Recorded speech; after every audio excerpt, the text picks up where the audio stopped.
আসসালামু আলাইকুম এভরিওয়ান, আপনারা সবাই কেমন আছেন? আশা করছি ভালো। আলহামদুলিল্লাহ আমরাও ভালো আছি, সুস্থ আছি। আমি সানজিদা আর আপনারা দেখছেন এসবি সানজিদাস ব্লগ চ্যানেল। আর আমার এই ছোট্ট চ্যানেলটাতে আপনাদের সবাইকে স্বাগত জানিয়ে শুরু করছি আমার নতুন আরও একটি ভিডিও। আশা করছি আপনাদের সবার কাছে ভালো লাগবে।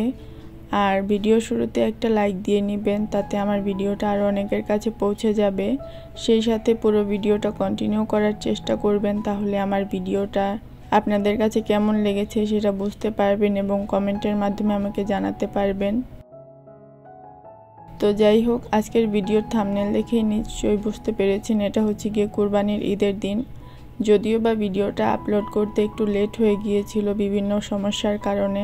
তো যাই হোক, তো ভিডিও শুরুতে দেখতে পেলেন যে সকাল সকাল ঘুম থেকে উঠে গেছি আর অমনি আম্মু সেমাই রান্না করেছিল, তো সেটাকে খেয়ে নিলাম।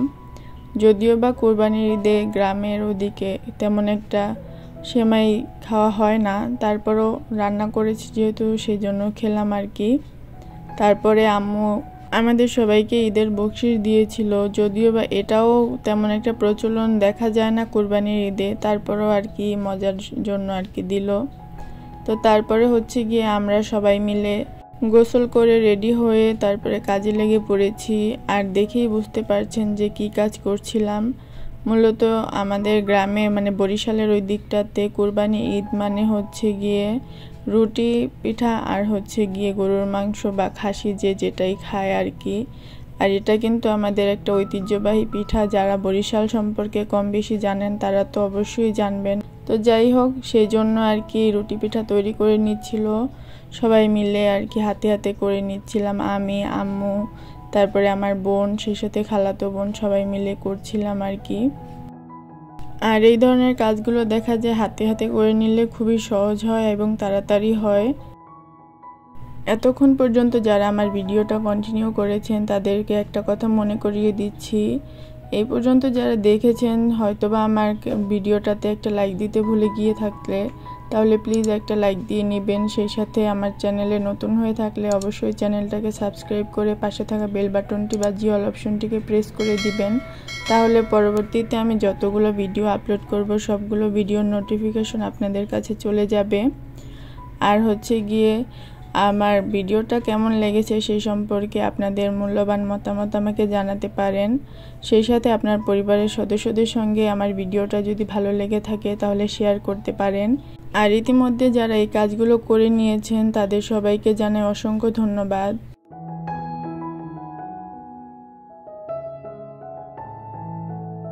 তো এরই মধ্যেই দেখতে পেলেন যে রুটি ভাজা হচ্ছে। আর এটা মামি প্রথমে ভাজছিল, তারপরে মামি একটা কাজে গিয়েছিল, তো তখন আমি ভেজে নিচ্ছিলাম। আর যেহেতু এই ধরনের তাওয়ার মধ্যে আমি কখনো তেমন একটা রুটি ভাজিনি, তো আমার কাছে একটু অন্যরকম লাগছিল। এর আগে দু একবার কোনো রকম ভেজেছিলাম আর কি, তো দেখেই বুঝতে পারছেন একটু অন্যরকম। যেহেতু মাটির চুলায় রান্না করা হয়, তো এই ক্ষেত্রে আমাদের এখানে এই ধরনের তাওয়াই ব্যবহার করা হয়, তাহলে রুটিটা অনেক সুন্দর হয়। যদিও বা এই বছরের রুটিটা তেমন একটা ভালো ফোলেনি বা দেখতেও তেমন একটা ভালো হয়নি, কেন জানি না। অন্য সময় দেখা যায় এরকম একেবারে ফুলকো ফুলকো বোচা টাইপের রুটিগুলোই বেশিরভাগ হয়। বোচা রুটি বলার কারণ হচ্ছে গিয়ে এটা আমাদের এলাকায় সবার খুবই পছন্দ। শুধু আমাদের এলাকা না, বরিশালের আমি প্রায় জায়গাতেই দেখেছি যেইভাবে রুটিটা যখন ফুলে ওঠে তখন এরকম একটু বোচা করে দেয়, তাহলে নাকি রুটিটা অনেকটা সফট থাকে আর খেতেও নাকি মজা হয়। সেই জন্য যদিও বা আমি ফুলার পরেও নর্মালভাবেই রাখি, তারপরও এবার হচ্ছে কি একটু বোচা করে দিয়েছি, কারণ বেশিরভাগ রুটিগুলোই নর্মাল ফ্ল্যাট অবস্থায় ছিল, যার কারণে হচ্ছে গিয়ে দু একটা যেটা ফুলেছে সেগুলো একটু বোচা করে দিয়েছি, কারণ সবাই ওই রুটিটা খেতেই পছন্দ করে বেশিরভাগ। তো আপনাদের এলাকায় এই ধরনের রুটি খাওয়া হয় কি না জানাতে পারেন কমেন্টের মাধ্যমে। আর এখন আপনাদের একটা প্রশ্ন থাকতে পারে যে বলছি কুরবানির ঈদের দিন, কিন্তু গরু বা কুরবানির কোনো অংশই আমি দেখাইনি, কারণ আমাদের এই বছরের গরু আমরা নিজেরাই দেখতে পারিনি। আর মাংস বিলি করার অংশটাকেও আমি স্কিপ করে গিয়েছি, কারণ সবাই কিভাবে নেবে সেটা তো আর জানি না, আর সেই জন্যই আর কি শেয়ার করিনি। তো যাই হোক, এরই মধ্যে আমার একটু খিদা লেগে গিয়েছিল, তাই আমি একটু খাবারের প্রস্তুতি করে নিচ্ছিলাম। আর খাবার হিসেবে ঘরে চাল ভাজা ও বাদাম ভাজা আছে যেহেতু, তাই ভাবলাম কিছু একটা তৈরি করে খেয়ে নেই। আর এখন আমি কি তৈরি করছি সেটা হয়তো অনেকে দেখেই বুঝতে পেরেছেন। তারপরও বলে দিচ্ছি যে আমি কি তৈরি করছি। মূলত এখানে বাদাম ভাজা আর চাল ভাজা দিয়ে একটা খাবার তৈরি করব। আর সেটার জন্য আমি প্রথমে বাদামটাকে খোসা ছাড়িয়ে পরিষ্কার করে নিয়েছি। তারপর আমি আমার পরিমাণ মতো করে চাল ভাজা নিয়ে নিয়েছি। আর তার উপরে এই যে দেখতে পাচ্ছেন ঝোলা গুড়টাকে দিয়ে দিচ্ছি। মূলত এই ঝোলা গুড়ের সাথে মিশিয়েই আমি এই চাল আর গিয়ে বাদাম ভাজাটাকে মিশিয়ে খাবো। এটা আমার কাছে খেতে ভালোই লাগে। এটা প্রথমে আমি খেয়েছিলাম আমার ওই যে আগের একটা ভিডিওতে শেয়ার করেছিলাম যে আমরা সবাই মিলে এক খালাতো ভাইয়ের বাসায় গিয়েছিলাম। তো সেই খালাতো ভাইয়ের বাসাতেই প্রথমে এই খাবারটা আমি খেয়েছি আগের বছর। তো তখন খেয়ে আমার কাছে ভালোই লেগেছিল। তো যেহেতু ঘরে সবটা উপকরণ ছিলই, তাই ভাবলাম বানিয়ে নেই। তবে এখানে বাদামের পরিমাণটা একটু কম ছিল। মূলত ভাজা বাদাম ছিল, সেটা আমি জানতাম না। তো যেইটুকু ছিল সেগুলোই আমি আর কি পরিষ্কার করে নিয়েছিলাম। তো যাই হোক, এরই মধ্যে এটাকে সুন্দর করে মাখিয়ে নিয়েছি। তো দেখতেই পাচ্ছেন কতটা লোভনীয় লাগছে। আপনাদের কাছে কেমন লাগছে জানি না, তবে আমার কাছে তো খুবই লোভনীয় লাগছিল। আর কতটা চকচকে করছিল সেটা তো দেখেই বুঝতে পারছেন। তারপরে আমি আর মামি মিলে এই খাবারটাকে দুজনে ভাগ করে খেয়েছি। খুবই ভালো লেগেছিল। আর এই যে ঈদের সময়টা শুধু আমরা ঈদ পালন করলে কি হবে, দেখেন এনারাও কিন্তু চলে এসেছে ঈদ পালন করতে। মূলত ওই দিনই প্রথম নানু এদেরকে বের করেছে। তো আমার কাছে দেখে তো খুবই ভালো লেগেছিল।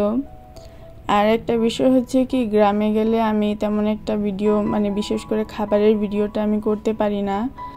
কারণ গিয়ে ওই সময় দেখা যায় যে আমি সময়টাকে খুবই ফিল করতে চাই আর কি, সেই জন্য তেমন একটা ভিডিও করা হয় না। আর বিশেষ করে খাবারের ভিডিওটা কেন বলছি, কারণ গ্রামে গেলে দেখা যায় সবাই মিলে একসাথে খেতে বসা হয়। তো ওই সময় যদি ক্যামেরা অন করে ভিডিও করতে থাকি, তখন একটু আমি স্বাভাবিকভাবে নিলেও পরিবারের অন্যরা কিন্তু স্বাভাবিকভাবে নিবে না। তো সেই জন্যই আর কি ভিডিও করা হয় না খাওয়ার সময়। তো এই ভিডিওটা করেছিলাম, এটা ছিল ঈদের পরের দিনের ভিডিও। তো ওই দিন রুটি ছিল, তারপরেও মাংস রান্না করেছিল। তো ভাবলাম আমি ভিডিওটা করি। এর কারণ ছিল ওই দিন আমার পরিবারের সবাই আগেই খেয়ে নিয়েছিল। মূলত গোসল করে এসে দুপুরবেলাতে তখন আর খেতে ইচ্ছে করছিল না। ওই রকম অবস্থায় একটু শুয়ে বিশ্রাম নিচ্ছিলাম। তারপরে প্রায় 3টার কাছাকাছি সময় ভাবলাম একটু খেয়ে নেই। তো সেই জন্য খেয়ে নিচ্ছিলাম। আর যেহেতু একা একা খাচ্ছিলাম, তো সেই জন্য ভাবলাম কেননা এটা একটু ভিডিও করে রাখি। কারণ এখন তো আর তেমন কোনো সমস্যা নেই। তবে ভিডিওটা একটু কাঁপাকাঁপি করছে মনে হয়, কারণ গিয়ে এক হাতে আমি গিয়ে মোবাইলটা ধরে রেখেছিলাম আর এক হাতে খাচ্ছিলাম। তো একটু ডিস্টার্ব মনে হচ্ছিল খেতে গিয়ে। জানি না আপনাদের কাছে কেমন লাগছিল।